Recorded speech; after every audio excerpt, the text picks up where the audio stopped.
Diff mount part two.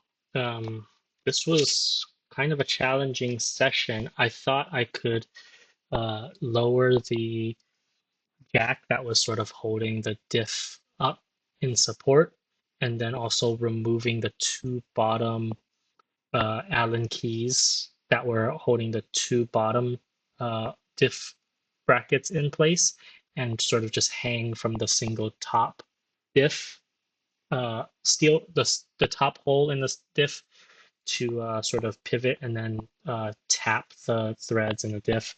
Turns out the tolerance in the chassis is not big enough for that, so I ended up having to drop the diff and thread the sorry, tap the holes in the diff that way.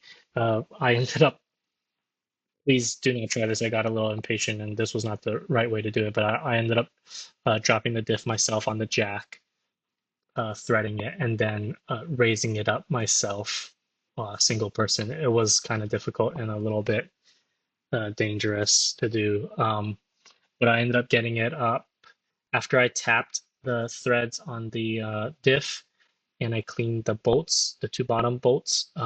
I made sure before I installed the diff in the chassis again that the bolts fit through the threads, and they did.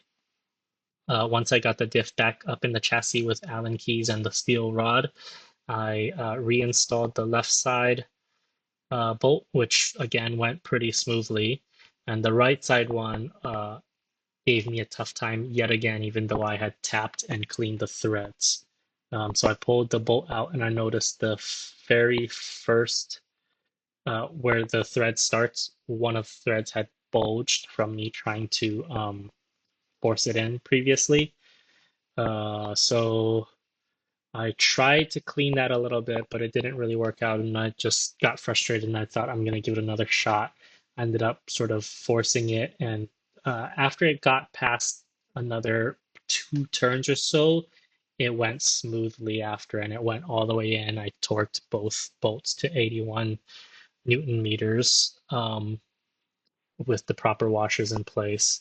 Uh, I think the cause of that is just from the diff threads and the chassis holes being slightly misaligned, but I'm not too sure. My friend who also did this build recently also ran into something very similar.